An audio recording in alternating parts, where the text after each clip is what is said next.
Assalamualaikum warahmatullahi wabarakatuh. Shalom. Perkenalkan, kami dari kelompok 1 ingin melakukan percobaan yang keempat dengan tema pengaruh laju reaksi. Berikut nama-nama kelompok dari kami.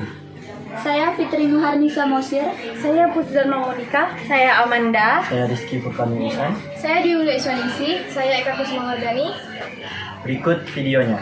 Sebelum melakukan praktikum, ada pun beberapa faktor yang mempengaruhi laju reaksi, seperti luas permukaan, konsentrasi, dan katalis. Yang pertama yaitu luas permukaan. Berdasarkan dari teori tumbukan, pengaruh luas permukaan zat bereaksi terhadap laju reaksi, yaitu semakin luas permukaan zat bereaksi, maka laju reaksi akan menjadi lebih cepat. Luas permukaan yang besar mempunyai bidang sentuh yang lebih banyak agar terjadi tumbukan antar partikel. Apabila suatu luas permukaan lebih luas, maka akan memiliki bidang sentuh yang lebih banyak agar terjadi tumbukan antar partikel sehingga laju reaksi akan menjadi lebih cepat. Kemudian yaitu ada faktor konsentrasi. Pada umumnya, reaksi akan berlangsung lebih cepat jika konsentrasi reaksi diperbesar. Zat yang konsentrasinya besar mengandung jumlah partikel yang lebih banyak, sehingga partikel-partikelnya tersusun lebih rapat dibandingkan dengan zat yang konsentrasinya rendah. Partikel yang susunannya lebih rapat akan lebih sering bertumbukan dibandingkan dengan partikel yang susunannya renggang, sehingga kemungkinan terjadinya reaksi akan semakin besar. Yang ketiga yaitu katalis. Katalis merupakan zat dengan fungsi untuk mempercepat laju reaksi kimia pada suhu tertentu, tanpa mengalami perubahan atau terpakai oleh reaksi itu sendiri. Sebuah katalis berperan dalam reaksi tetapi bukan sebagai pereaksi ataupun produk. Katalis akan menyediakan suatu jalur pilihan dengan energi aktivasi yang lebih rendah, sehingga katalis akan mengurangi energi yang dibutuhkan untuk berlangsungnya reaksi. Alat-alat yang digunakan pada percobaan ini yaitu panci 1 buah, timbangan kue 1 buah, lumpang dan alus pasang, gelas kaca 3 buah, talenan 1 buah, pisau 1 buah, mangkuk 1 buah, dan pipet tetes 1 buah.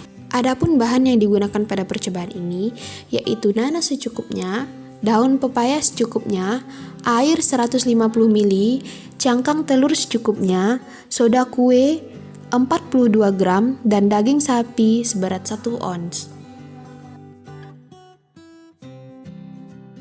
Diambil soda kue sebanyak 9 gram ke dalam gelas menggunakan timbangan kue dan sendok. Dilarutkan soda kue sebanyak 9 gram dan 15 ml air ke dalam gelas kaca. Dimasukkan larutan homogen ke dalam 2 gelas kaca yang berbeda. Dipotong cangkang telur dengan ukuran yang berbeda sebanyak 2 bagian. Dimasukkan cangkang telur yang berukuran kecil ke dalam gelas kaca 1. Dimasukkan cangkang telur yang berukuran besar ke dalam gelas kaca 2.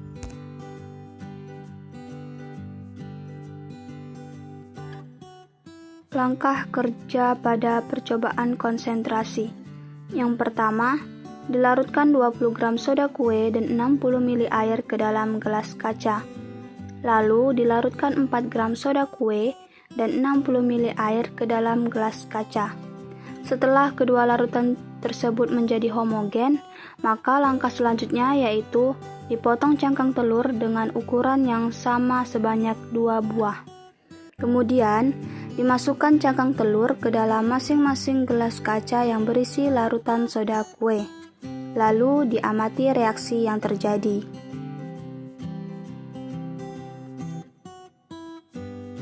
Pada percobaan katalis ini, hal yang harus dilakukan pertama kali yaitu dipotong daging menjadi 3 bagian, dihaluskan nanas menggunakan lumpang dan alu,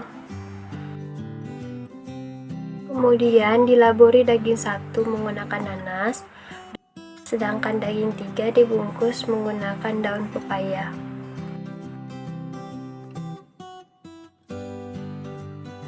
Dibiarkan daging 1 dan 3 selama 10 menit. Setelah 10 menit, dilepaskan bungkusan daun pepaya pada daging 3 dan dibersihkan daging yang telah terbalur dengan nanas.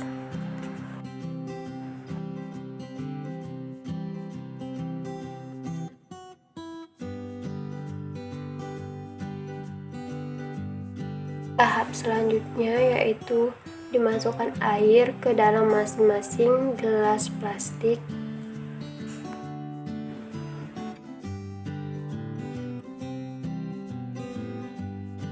Dipanaskan ketiga gelas plastik dalam panci menggunakan kompor gas selama 10 menit. Tahap terakhir yaitu diamati ketiga daging tersebut. Sekian video dari kelompok kami. Kurang lebihnya mohon maaf. Wabillahi taufiq wal hidayah. Wassalamualaikum warahmatullahi wabarakatuh.